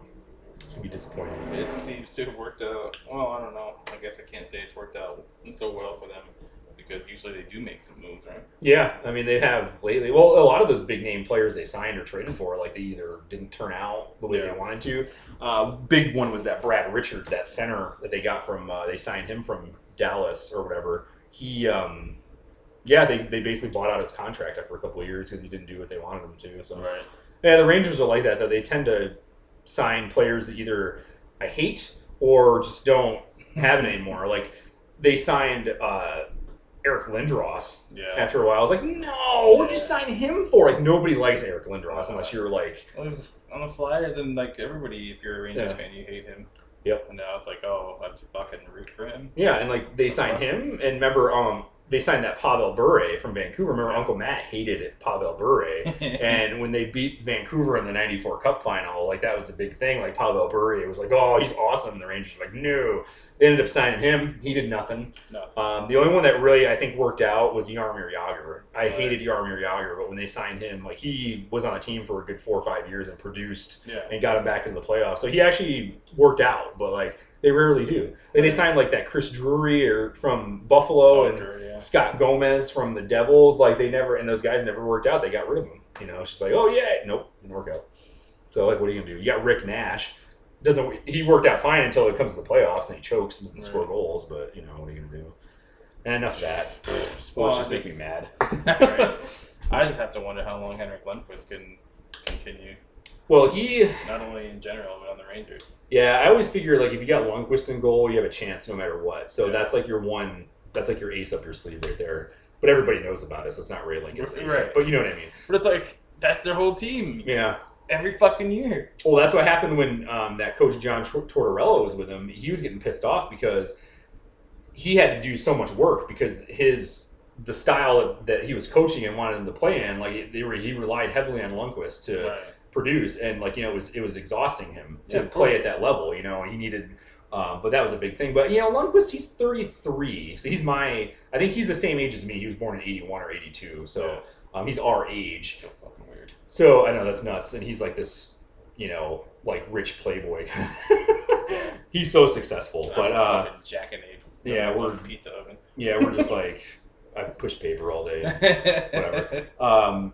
But, you know, he is as an NHL player, you can be pretty effective up to you're about 40. As a goalie, yeah, I mean, he's probably got, I know with the Rangers, I think he's got like 4 or 5 years left on his contract with the Rangers.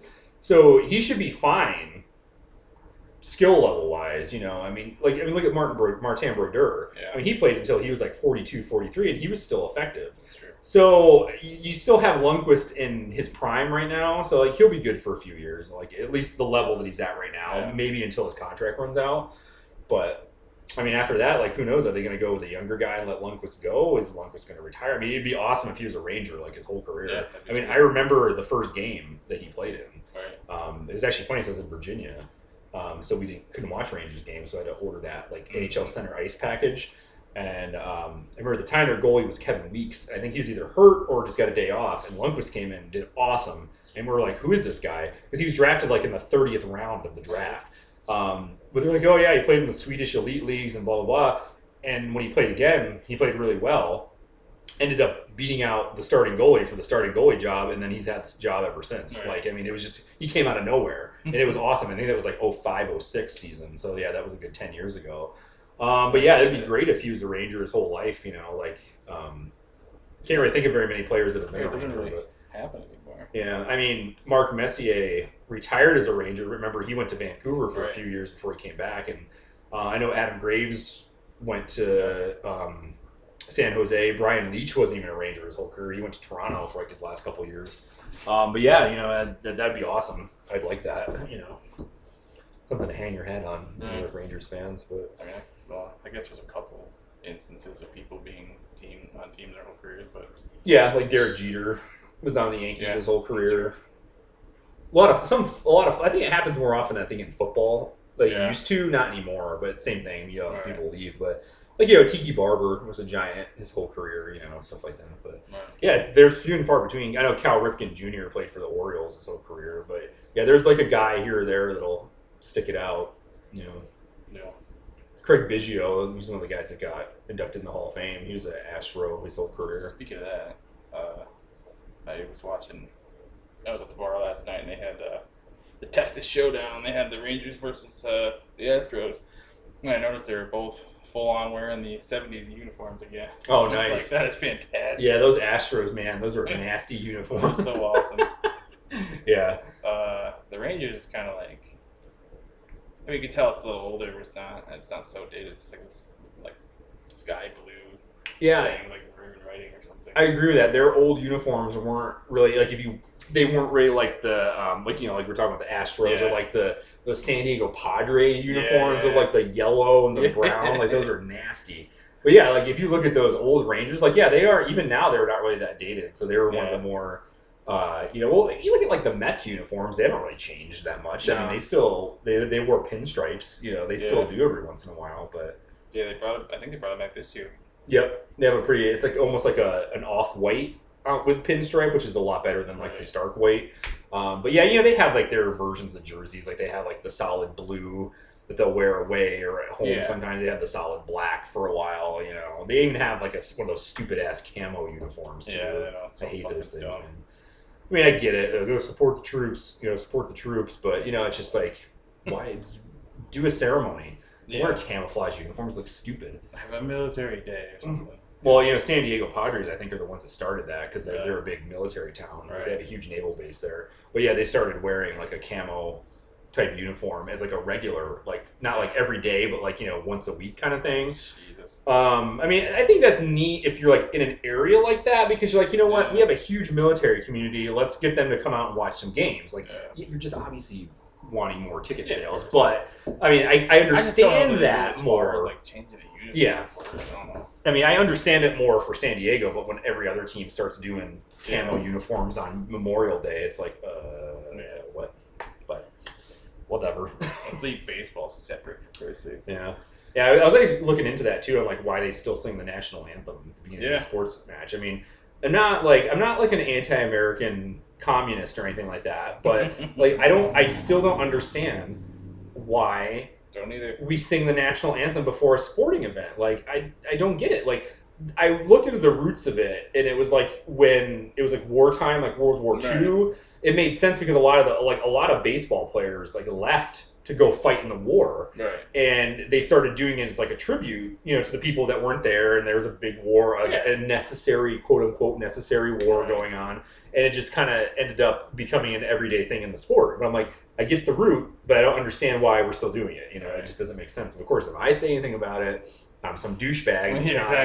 If you don't fucking like it, move to Canada. I'm like, I'm getting closer every day, everybody. But. Well, it's just like, why does it say fucking, one nation under God in the pledge, and why does it say fucking in God we trust on the money? Yep. And why do we still do the Pledge of Allegiance in school? Right. Like, our kids aren't going to turn into communists. Yeah. That's the whole point. It was like that whole Red Scare they had, with Senator McCarthy and stuff like that. They wanted kids to do the national anthem to pledge their loyalty to the country. It's like, why? Why do we still do it? Like, I'm not raising kids that are gonna like turn into some horrible, I mean, like, even if I am, it's my right to fucking do that. Exactly. Like, I don't understand. Like, I mean, and our American history is so watered down in school anyway. Like, they don't talk about the terrible, awful things that we did. And it goes along with that whole like American exceptionalism, where it's like it's okay because we know what's right and the ends justify the means. And it's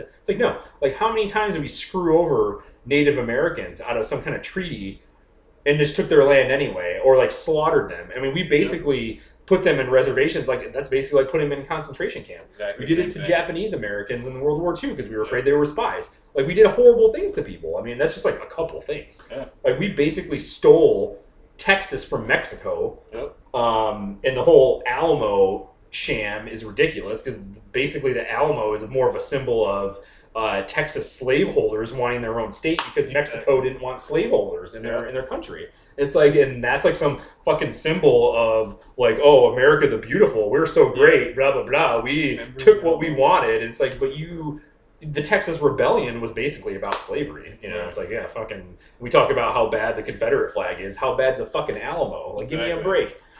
But yeah, maybe the guys that fought there weren't really like necessarily on board with that. They just died for no reason. Fine, that's a tragedy. It's not. I mean, there's idiots every generation. And it was a battle and a war, so it's cool that it's still standing there and it's like a thing. But it's like, why is it such like a symbol of like how awesome we are? No, it's a symbol of how terrible we are, is what it is. Ozzy Osbourne had it right when he pissed all over it. He got banned from Texas for 20 years or whatever. Cool. I think it was from like 82 to 02 or something. Good old Ozzy. Yep. That's funny. Want to call it? Yeah, we should call it. I gotta probably go home anyway. This has been episode something 15 16, mid to late teens. Yeah. We're a little 15 behind. or 16. Didn't check. Sorry. I'm your friend Claude. And that's me, cousin Adam. See you later. Bye.